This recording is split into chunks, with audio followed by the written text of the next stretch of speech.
dalam surah Ali Imran ayat 37. Allah Subhanahu wa taala berfirman menceritakan tentang keadaan Maryam. Fataqabbalaha rabbuha biqabulin hasanin wa anbataha nabatan hasanan wa kaffalaha Zakaria kullama dakhala 'alayha Zakaria al-mihraba wajada 'indaha rizqa qala ya Maryam anna laki hadha qalat huwa min 'indillah innallaha yarzuqu man yasha'u bighairi hisab. Maka Tuhannya menerima sebagai nazar dengan penerimaan yang baik dan mendidiknya dengan pendidikan yang baik, dan Allah menjadikan Nabi Zakaria sebagai pemeliharanya. Setiap kali Nabi Zakaria masuk untuk menziarahi Maryam di mihrab, dia mendapati makanan di sisinya. Nabi Zakaria berkata, "Wahai Maryam, dari mana kamu memperolehi makanan ini?" Maryam menjawab, "Makanan itu dari sisi Allah Subhanahu wa taala. Sesungguhnya Allah Ta'ala memberi rezeki kepada siapa yang dikehendakinya tanpa hisab." Sidang hadirin mukminin, ini adalah di antara kisah keajaiban ataupun mukjizat Maryam yang diceritakan oleh Allah Subhanahu wa taala kepada kita sebagai satu pengajaran, iaitu mukjizatnya ialah setiap kali Nabi Zakaria menziarahi Maryam di Baitul Maqdis dalam Masjid Al-Aqsa, apabila dia menziarahi Maryam, maka didapati setiap kali itulah ada makanan di sisi Maryam. Berdasarkan tafsir Imam Ibn Kathir, Imam Ibn Kathir meriwayatkan bahawa makanan yang ada itu dalam bentuk buah-buahan yang berbeza musimnya. Maksudnya ialah setiap kali Nabi Zakaria menziarahi Maryam, katalah dalam musim panas, buah-buahan yang ada di sisi Maryam ialah buah-buahan daripada musim sejuk. Apabila Nabi Zakaria menziarahi Maryam pada musim sejuk, maka dia akan dapati buah-buahan yang ada di sisi Maryam adalah buah-buahan daripada musim panas. Ini di antara keajaiban, mukjizat yang Allah Ta'ala anugerahkan kepada Maryam. Kalau kita contohnya, kita duduk di Malaysia tapi kita tengok ada buah-buahan daripada negara-negara musim sejuk, kan? Bagi kita di Malaysia ni, buah-buahan macam tu buah-buahan yang mahal. Buah-buahan yang mahal, buah-buahan yang datang daripada tempat lain yang tidak ada di tempat kita, dengan stroberinya, dengan anggurnya dan sebagainya. Kalau di negara-negara sejuk pula, adanya buah-buahan tropika di tempat-tempat mereka. Itu antara buah-buahan yang mahal. Sepanjang saya duduk di UK, kalau nak beli buah tropika ini, memang harga dia mahal. Lebih mahal daripada buah-buahan seperti stroberi, anggur dan sebagainya. Ini menunjukkan bahawa kelebihan yang Allah Ta'ala anugerahkan kepada Maryam. Baik. Di dalam tafsir Imam Ibn Kathir ni, dia kata bahawa kejadian yang berlaku kepada Maryam itu adalah sebahagian daripada karamah. Sebahagian daripada karamah, orang Melayu sebut keramat, yang Allah Ta'ala anugerahkan kepada para wali dia dan kepada para hamba dia yang soleh. Hal ini pernah terjadi kepada Nabi sallallahu alaihi wasallam dalam beberapa peristiwa, seperti bagaimana Nabi membelah bulan umpamanya, sebagaimana Fatimah, kan, dia menerima roti yang diberikan oleh Nabi sallallahu alaihi wasallam. Fatimah ialah anak kepada Nabi tapi dia hidup dalam keadaan miskin. Suaminya Ali radhiyallahu anhu juga hidup dalam keadaan miskin. Maka pada satu ketika Fatimah ni dia mengadu kepada Nabi SAW tentang kemiskinan yang keluarga dia alami. Baik, daripada peristiwa itu, tuan-tuan sekalian, Nabi dia memberikan roti kepada Fatimah. Dia memberikan roti kepada Fatimah, yang Fatimah itu simpan roti yang diberikan oleh Nabi sallallahu alaihi wasallam. Tapi roti yang Nabi bagi kepada Fatimah itu dia bercambah, dia bertambah. Bukan kata setakat 2 keping tu je, tapi dia bertambah. Itu di antara mukjizat yang pernah berlaku sebagaimana yang disebut oleh Imam Ibn Kathir. Dan dalam peristiwa itu juga Nabi dia bagi nasihat kepada Fatimah supaya tetap menolong Sayyidina Ali dalam melakukan kerja-kerja rumah. Dan daripada peristiwa ini juga tuan-tuan sekalian, para ulama mempunyai pandangan yang berbeza tentang kewajipan seorang isteri kepada suami dia. Adakah wajib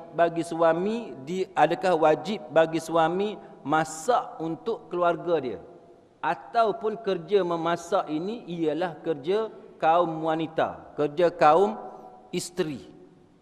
Itu antara perbezaan pendapat ulama. Empat mazhab ulama mengatakan bahawa menyediakan makan minum untuk keluarga adalah kewajipan suami.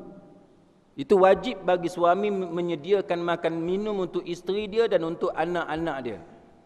Tapi yang menjadi perbezaan pendapat ulama ialah apabila suami itu dia dah beli dah ikan, dah beli dah daging, beli dah ayam, dia bawa balik yang mentah, letak di rumah dia. Sekarang ni makanan dah ada, cuma belum masak.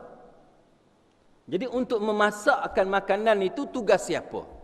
Itu berlaku perbezaan pendapat di kalangan para ulama.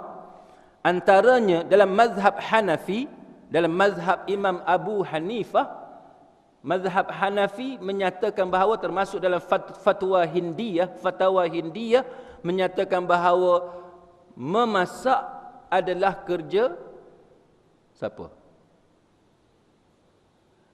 Masak adalah kerja suami. Itu dalam mazhab Hanafi. Saya rasa tuan-tuan pagi ni pakat keluar daripada mazhab Hanafi belaka.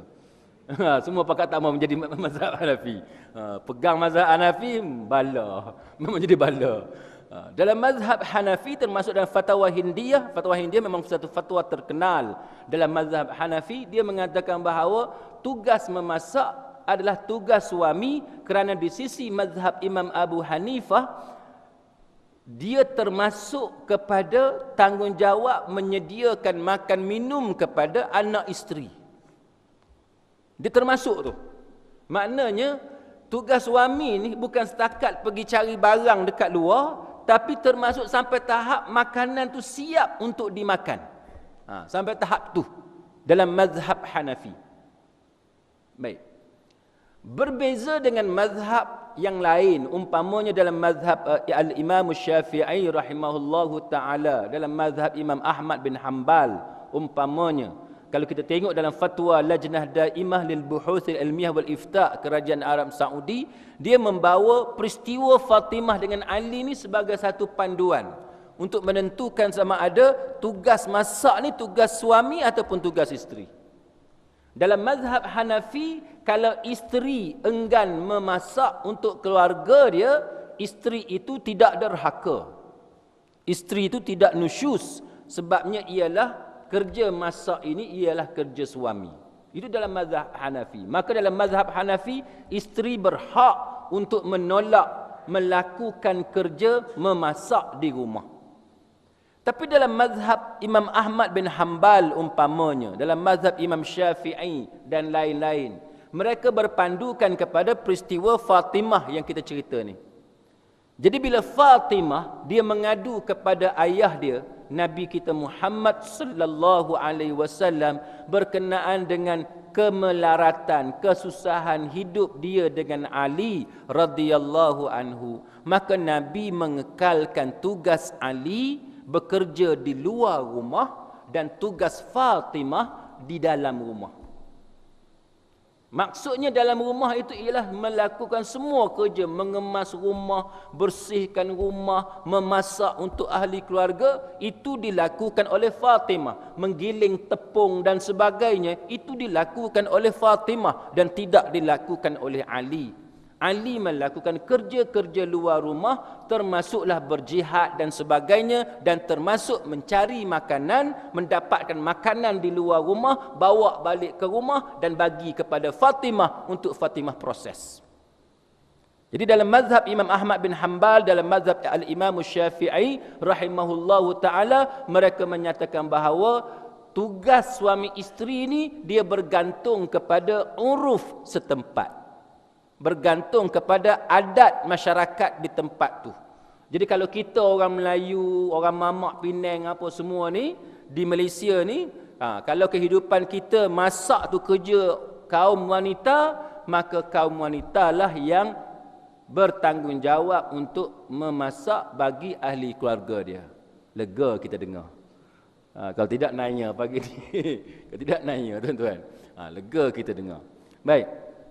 Tetapi jikalau isteri yang kita ambil itu datang daripada keluarga yang berada, keluarga orang kaya contohnya, geng-geng datuk, Tan Sri apa semua ni, dia daripada kecil dia tak pernah sentuh dapur di rumah. Sebab apa? Sebab dia ada pembantu rumah yang disediakan oleh mak dengan ayah dia. Kita pergi pinang anak dara dia, sedangkan anak dara dia ni hanya pandainya cak kuku je. Dia duduk belek kuku, dia duduk belek bibir dia apa. Yang tu je yang dia reti. Dia tak pernah sentuh dapur. Maka dalam mazhab Al-Imam Syafi'i rahimahullahu ta'ala, mazhab kita ni, mazhab Syafi'i, dia mengatakan bahawa wajib bagi suami mengekalkan status keadaan isteri dia yang tak pernah memasak tu. Dia kena kekalkan. Mana tuan-tuan ambil isteri yang jenis suka duduk belek kuku tu, kena kekalkan keadaan dia. Tak boleh paksa dia untuk dia masak. Tak boleh. Itu dikira penganiayaan. Sebab dia daripada kecil dia dibesarkan sebagai anak manja, kita ambil dia sebagai isteri, kena kekalkan dia sebagai anak manja. Dah pandai ambil sangat. Pandai ambil anak orang kaya kan. Maka hendaklah kekalkan keadaan macam tu. Itu dalam mazhab Al-Imam Syafi'i rahimahullahu ta'ala. Sebab dia kira kalau kita suami ni paksa isteri yang tak pandai masak ni untuk duduk dengan kita, kita suruh dia masak, itu dikira sebagai kezaliman. Sebab dia dibesarkan sebagai anak orang kaya. Maka kita pun nak kena jaga dia sebagai isteri, sebagai orang kaya juga. Bab masak kita kena cari pembantu rumah, orang gaji dan sebagainya. Kita kena gaji orang lain. Itu Islam. Kecuali isteri tadi redha. Isteri redha. Isteri kata dia nak abangnya, dia kata kan.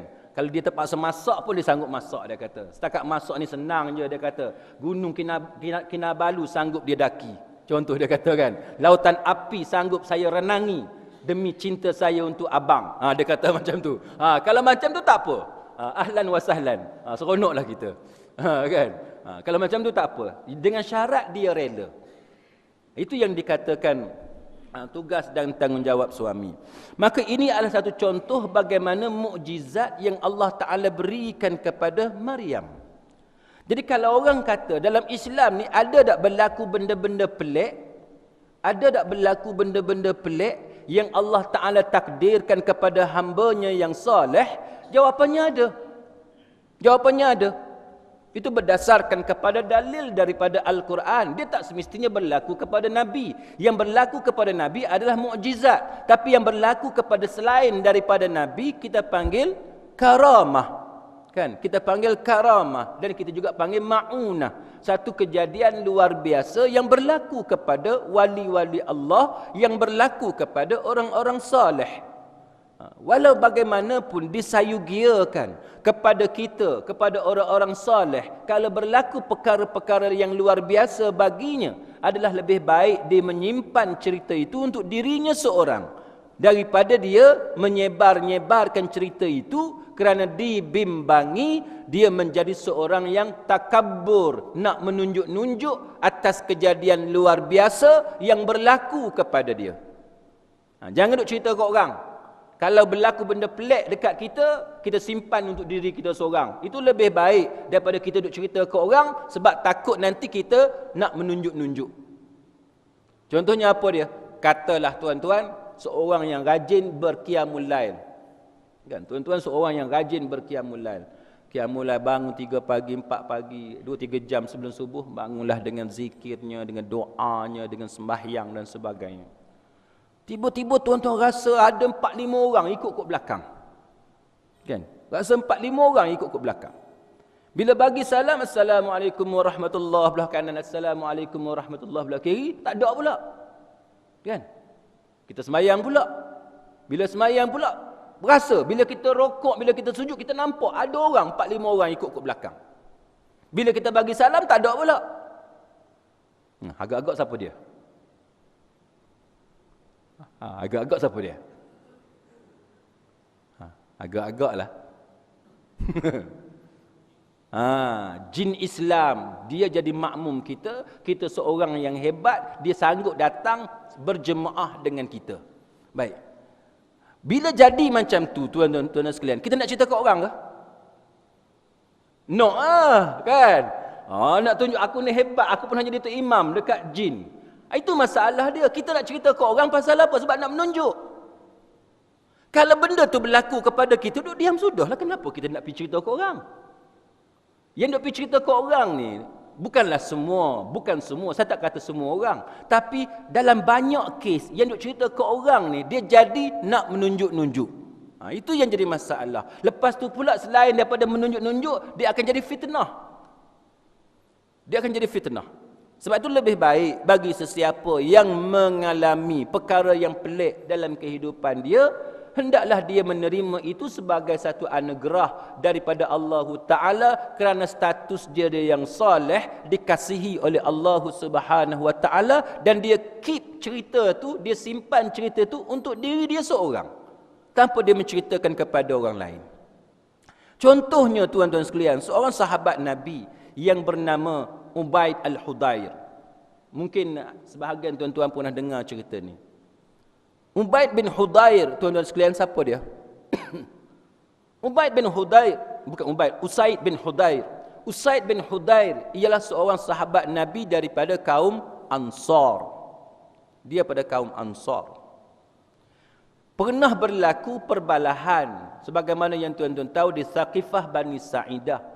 Bila Nabi kita Muhammad sallallahu alaihi wasallam wafat, dalam keadaan Nabi wafat itu, tiba-tiba para sahabat ni mempunyai perbezaan pendapat tentang siapakah yang patut menjadi khalifah menggantikan Nabi kita Muhammad sallallahu alaihi wasallam.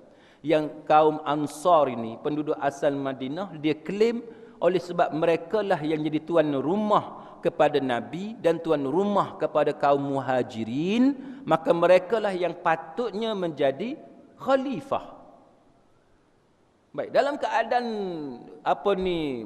agak kelam kabut pada ketika itu di Thaqifah Bani Sa'idah, muncullah seorang sahabat Ansar, seorang sahabat yang berasal dari Madinah, yang tak setuju dengan pandangan sahabat-sahabat dia daripada kaum Ansar, iaitu Usaid bin Hudair. Usaid bin Hudair dia tak setuju. Dia tak setuju kita duk timbulkan masalah awak ni Muhajirin, awak orang luar datang dalam negara kami kaum Ansar, kami orang asal kat sini, kelebihan patut diberikan kepada kami. Usaid bin Hudair dia tak setuju benda macam tu. Tuan-tuan sekalian, cerita macam tu bukan sahaja berlaku zaman kita lah ni, tapi juga berlaku zaman dulu, zaman Nabi, zaman para sahabat. Pun duk kecoh pasal siapa orang luar, siapa orang baru, siapa orang lama, siapa orang luar, siapa orang dalam. Di mana-mana kita pergi, banyak duk berlaku benda macam tu, tuan-tuan sekalian. Saya duduk di beberapa taman, daripada saya datang ke Penang tahun 97 sampai sekarang, pun duk ada cerita macam tu. Kan? Ustaz jalan itu orang luar, dia kata. Ni masalah tuan-tuan, masalah. Sama dengan orang Kelantan. Orang Kelantan kalau dia kahwin dengan orang luar daripada Kelantan pun susah. Kan? Ni apa pergi kahwin orang luar ni? Dia jadi macam tu masalah masyarakat ni. Mana benda ni bukan benda yang asing. Dia berlaku zaman Nabi, zaman sahabat pun macam tu juga. Bila nak lantik khalifah, dia timbul isu orang luar. Dia timbul isu orang luar. Jadi Usaid bin Hudair ni tuan-tuan sekalian, dia buat bantahan. Tapi itu bukan cerita yang kita nak cerita. Yang saya nak ceritanya ialah Usaid bin Hudair ni tuan-tuan sekalian, satu hari dia duduk kat belakang rumah dia. Dia ni seorang qari. Seorang qari maknanya bacaan Quran dia tu sangat hebat. Bacaan Quran dia cantik, merdu. Dia duduk kat belakang. Dia ni masuk Islam, dia bersama-sama dengan kaum Ansar. Baik, ringkas ceritanya, satu malam dia duduk di belakang rumah dia. Macam kita lah, kat belakang rumah ataupun tepi rumah ataupun depan rumah ada kerusi apa semua kan. Ada setengah orang dia buat pelantar lah kat tepi rumah dia, depan rumah dia, untuk tempat dia berehat. Jadi Usaid bin Hudair ni tuan-tuan sekalian macam tu juga. Belakang rumah dia tu dia ada satu tempat untuk dia rehat, dia duduk. Anak dia Yahya tidur dekat luar tu. Tidur dekat luar. Dia berehat dekat luar. Kuda perang dia tambat dekat tiang. Kuda perang dia. Dia pun baca Quran. Dia baca surah Baqarah. A'udzubillahi minasyaitonirrajim. Dia baca. Daripada ayat 1 sampai ayat 4. Bismillahirrahmanirrahim. Alif Lam Mim. Zalikal kitabu la raiba fihi. هدى للمتقين الذين يؤمنون بالغيب ويقيمون الصلاة ومما رزقناهم ينفقون والذين يؤمنون بما أنزل إليك وما أنزل من قبلك وبالآخرة هم يوقنون. Berhenti ayat 4. Dia baca start daripada Alif Lam Mim sampai ayat 4 tu, tuan-tuan sekalian, apa yang berlaku? Kuda perang dia ni melompat, berlari, berpusing-pusing ikut tiang hak dia kena ikat tu. Sampai tali tu hampir putus. Hampir-hampir putus. Jadi Usaid bin Hudair berhenti. Bila dia berhenti baca sampai ayat 4 tu, kuda dia pun berhenti juga. Lepas tu dia pun baca balik kan. Ayat yang kelima tu kan. Bila dia sambung ayat yang kelima tu, tuan-tuan sekalian, kuda dia tu berlari lagi sekali. Dia pun tengok, pasal apa kuda dia ni? Jadi setiap kali dia sambung ayat tu, setiap kali itulah kuda dia berlari, berpusing-pusing sampai tali tu nak tercabut apa semua ni. Bila dia berhenti, kuda dia berhenti.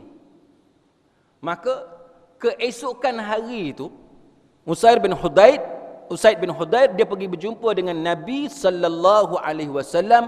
Dia bagi tahu keadaan yang berlaku pada malam tu. Jadi dia cerita kepada Nabi, bila dia baca ayat Quran, kuda dia berlari berpusing-pusing. Bila dia berhenti, kuda dia berhenti. Bila dia sambung balik, kuda dia berlari lagi. Dan dia kata bahawa dia tengok dekat langit tu, dia nampak dekat langit satu bentuk awan hak macam payung, dia kata. Satu bentuk awan yang nampak macam payung, terang, bercahaya, bersinar, dan benda tu bergerak naik ke atas macam tu, makin lama makin hilang, makin lama makin hilang. Usaid bin Hudair bagi tahu dekat Nabi. Lalu Nabi pun bagi tahu kepada dia bahawa apa yang dia nampak itu ialah malaikat yang datang untuk mendengar dia membaca Al-Quran. Malaikat tu datang nak dengar Usaid bin Hudair baca Quran kerana bacaan dia tu. Dan Nabi kata, kalau engkau meneruskan bacaan engkau itu sampai pagi, Nabi kata, kalau engkau sambung bacaan engkau itu sampai pagi, nescaya orang ramai di sini akan dapat melihat malaikat tu pagi-pagi esok tu. Orang akan dapat melihat. Kerana malaikat dia turun ke langit, dia menjelma diri dia. Itu yang kata mukjizat ataupun karamah, kelebihan yang Allah Ta'ala anugerahkan kepada seorang sahabat yang qari, yang pandai baca Quran. Muslimin muslimat sekalian, sebab itu kita bagi tahu bahawa benda-benda yang macam ni bukanlah benda yang pelik. Ya, dia pelik, tapi dia bukanlah satu benda baru dalam Islam. Dia memang pernah berlaku zaman dulu sebelum zaman Nabi kita Muhammad, sampailah zaman Nabi kita Muhammad, zaman sahabat, sampai kepada zaman sekarang.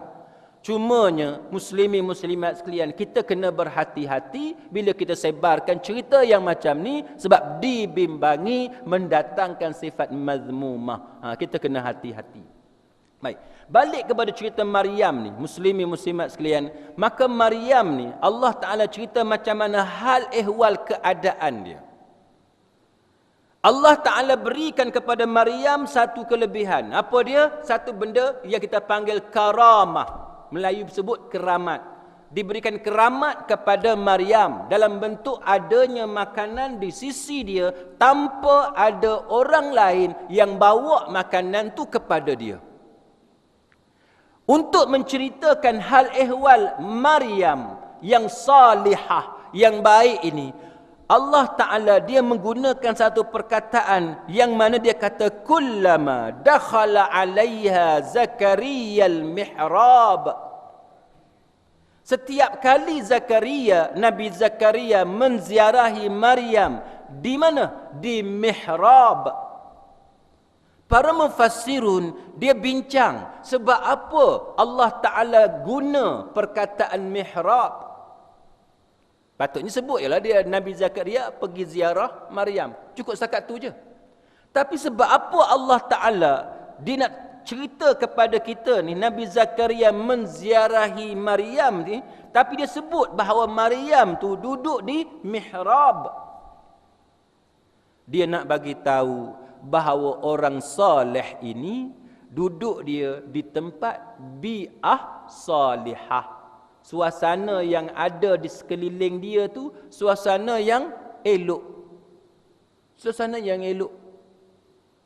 Contoh macam ni. Contoh macam ni. Katalah tuan-tuan nak cari tuan haji pengurusi kita kan. Ada orang cari. Pengurusi ada kat mana? Kan? Pengurusi ada kat mana? Kita jawab, oh kalau nak cari dia hak senang pergi masjid. Kan? Pergi masjid. Maknanya apa?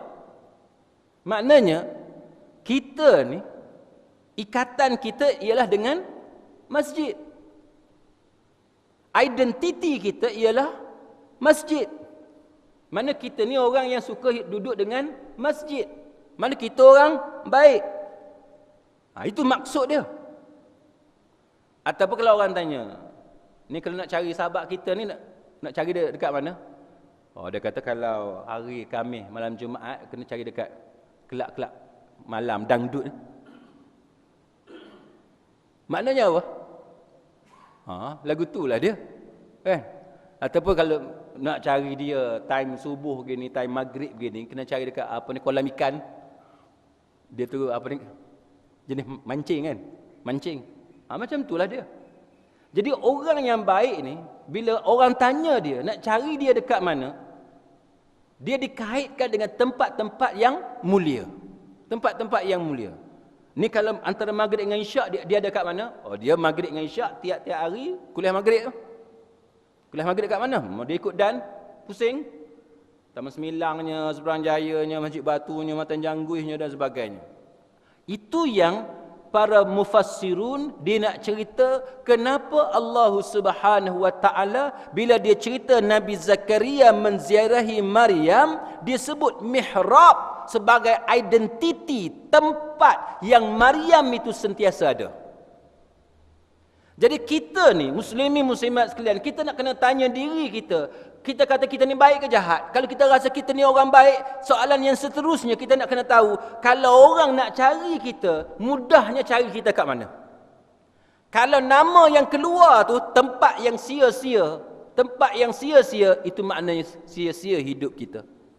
Tapi kalau keluar nama tempat yang mulia, macam masjid contohnya, orang tahu kita memang committed. Setiap kali subuh, masjid. Setiap kali maghrib, masjid. Maka kita adalah sebagaimana Maryam. Jadi kita untuk nak jadi sebagaimana hamba Allah Ta'ala yang dikasihi oleh Allah Subhanahu Wa Ta'ala, hendaklah kita meniru contoh yang ditunjukkan oleh Allah Ta'ala dalam ayat ini melalui kisah Maryam. Muslimin muslimat sekalian, walau bagaimanapun, kisah yang pelik, yang ajaib ini bukan sahaja berlaku kepada orang yang saleh, tapi dia juga berlaku kepada orang yang taleh, orang yang jahat, orang yang fasik. Sebab apa? Sebab itu adalah ujian daripada Allah Subhanahu Wa Ta'ala.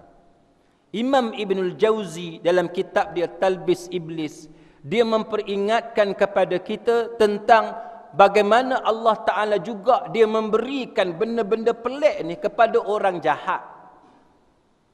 Dan kita disuruh supaya berhati-hati dengan benda-benda pelik yang Allah Ta'ala berikan kepada orang jahat dalam bentuk istidraj. Contoh apa dia tuan-tuan dan sekalian? Contohnya yang berlaku dalam masyarakat kita ni ialah ayah pin. Kan? Tuan-tuan boleh bayang tak ayah pin tu ada pengikut? Boleh bayang tak? Tuan-tuan tengok ayah pin, ada selera tak? Ada selera nak ikut tak? Tak ada selera. Orang kat Seberang Jaya ni kalau tengok ayah pin tak ada selera nak ikut dia. Habis tu, kalau tuan-tuan tak ada selera, pasal apa ada orang yang bodoh boleh ikut ayah pin? Ustaz dah dia bodoh. Dia bukan semata-mata bodoh gitu, dia mesti ada benda yang menyebabkan ayah pin diikuti oleh orang. Mesti ada sebab. Macam mana air kaki dia ada orang sanggup minum? Macam mana kaki dia ada orang sanggup cium? Takkan semata-mata bodoh menyebabkan manusia sanggup buat benda macam tu. Kita kata kita cerdik. Ya, kita cerdik. Betul kita cerdik. Kita tak ada selera nak ikut ayah pin. Tapi soalan dia, kenapa ada orang sanggup buat benda yang pelik lagu tu? Sebab Allah Ta'ala menganugerahkan beberapa benda yang pelik kepada ayah pin sehingga menyebabkan manusia ni menjadi sesat. Saya pernah cerita kat tuan-tuan kan, Pematang Kerai. Pernah cerita tak? Tak ke? Pokok Sena, tuan-tuan tahu kan pokok Sena dekat sekolah Irsyad tu? Pokok Sena tu, tuan-tuan masuk tu ada sekolah Ru Rendang Ara Rendang, minta maaf. Ara Rendang, sekolah Ara Rendang. Tuan-tuan masuk sikit lagi tu kan ada pasar malam kan? Pasar malam tu Pematang Kerai kan, Pematang Kerai kecil, Pematang Kerai besar kan. Kat situlah Mak tu duduk. Mak tu dia dah meninggal dunia. Tapi mufti apa semua ni, polis dah buat siasatan masa dia hidup dulu. Sebab dia bawa ajaran sesat. Dia ni tuan-tuan sekalian, asal kerja dia ialah driver ambulan. Dia bukan ada kepakaran ilmu agama ke berubat orang ke, tak ada. Dia driver ambulan.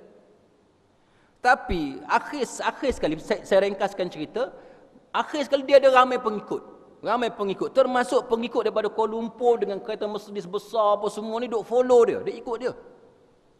Saya pun tanya kawan saya polis yang duk follow dia ni, yang duk cari maklumat sebab nak dakwa dia dekat mahkamah atas tuduhan ajaran sesat. Jadi tuan-tuan kena ingat, kalau ada ajaran sesat, bukan semua yang ada depan kita tu betul-betul nak mengaji dengan kita. Ada polis 2-3 orang yang duk kumpul maklumat. Macam pagi ni lah, ada ni 2-3 orang polis kan. Dia duduk siap dah file lah. Ni file Ustaz Jalani, ni file Ustaz Sobri Arsyad, ni file. Itu biasalah, kita pun kita tak heran sebab malaikat pun duk tulis juga kan. Jadi kita tak pelik, kita tahu yang tu. Tak jadi masalah. Baik, jadi polis ni duk tulis maklumat apa semua ni. Saya pun tanya polis yang duk follow dia orang apa semua ni. Dia kata, tuan-tuan sekalian, saya tanya dia, saya kata macam mana masyarakat kita ni boleh ikut orang macam Mak ni? Itu saya kata yang saya tak faham. Jadi polis bagi tahu kat saya, dia kata asal-asal dia orang ni ada masalah. Masalah rumah tangga, masalah penyakit dalam tubuh, dalam badan, sakit yang dah bertahun-tahun, pergi berubat macam-macam hospital, macam-macam doktor, macam-macam pakar, macam-macam tok bomo dan sebagainya, tak sembuh-sembuh. Nak jadi cerita, bila pergi berubat dengan mak ni sembuh. Cuba tuan-tuan bayang, tuan-tuan sakit lama dah. Jumpa doktor pakar tak payah ceritalah kan. Doktor pakar Indianya, Cinanya, Melayunya, hospital swastanya, hospital kerajaan, tak sembuh-sembuh. Cari penyakit tak jumpa. Kalau jumpa pun bagi ubat, tak sembuh-sembuh. Akhir sekali orang kata try lah. Dia kata, Haji ni dekat Ma'in ni, Pematang Kerai, pergilah try. Kita pun try lah. Malas dah sebenarnya nak try. Dah tahu dah, tak sembuhnya. Pergi-pergi sembuh tuan-tuan. Pergi-pergi sembuh. Rasa macam mana? Rasa macam mana? Daripada situ, polis ni bagi tahu, daripada situlah menyebabkan manusia ni jadi taksub kepada dia. Jadi taksub kepada dia. Akhirnya, dia buat apa pun, walaupun benda tu salah dari segi hukum syarak pun, kita taksub juga dekat dia. Itu yang kita panggil ujian daripada Allah Ta'ala. Kita dah belajar dah akidah yang menyembuhkan kita siapa dia? Allah yang menyembuhkan kita. Kalau kita pegang betul-betul yang menyembuhkan kita Allah Ta'ala, bukannya ma'e, bukannya doktor, bukannya tok bomo, bukannya pawang dan sebagainya. Kalau kita pegang betul-betul yang menyembuhkan kita hanyalah Allah Azza wa Jalla, akidah kita takkan lari. Takkan lari. Tapi masalahnya manusia ni bila Allah Ta'ala uji dia, sampai satu masa akhirnya dia kata ma'in yang sembuhkan dia. Sedangkan ma'in itu hanyalah sebab musabab. Menyebabkan terjerumusnya manusia kepada ajaran sesat. Allah Ta'ala dia buat semua benda ni tuan-tuan sekalian. Semua sebagai ujian. Allah Ta'ala boleh buat manusia ni semuanya satu akidah. Semuanya Islam, beriman hanya kepada Allah. Sebagaimana malaikat tidak ingkar kepada perintah Allah. Allah Ta'ala boleh buat. Tapi dengan hikmah dia, Allah Ta'ala buat manusia ni pelbagai. Ada yang Islam, ada yang kafir. Hak Islam tu pula ada Islam yang tulen, ada Islam yang munafik dan sebagainya. Jadi sebab tu muslimin muslimat sekalian kita kena hati-hati. Jadi saya difahamkan kita lepas ni pukul 8 ada kuliah duha pula kaum muslimat. Jadi saya nak berhenti setakat itu. Muslimin muslimat sekalian, moga-moga apa yang kita bicarakan pada pagi ini ada sedikit sebanyak manfaat di sisi Allah Ta'ala. Yang penting tuan-tuan sekalian, apa-apa benda yang berlaku, yang pelik dalam hidup kita, yang ajaib dalam hidup kita, hendaklah kita handle, kita uruskan dengan cara yang betul. Dan jangan kita mudah nak sebarkan cerita itu, kita simpan untuk diri kita sahaja. Itu adalah anugerah yang Allah Ta'ala berikan kepada kita. Dan pada masa yang sama, kita kena hati-hati dengan golongan yang suka menyebarkan cerita-cerita yang pelik. Kadang-kadang, wallahu a'lam, kita tak tahu cerita ni betul ataupun tidak. Tapi setengah manusia, dia sebarkan cerita tu sebab dia nak cari pengaruh. Sebab dia nak cari penyokong dan sebagainya. Wallahu a'lam. Aqulu qawli hadza wa astaghfirullahal azim li wa lakum. Wassalamu alaikum warahmatullahi wabarakatuh.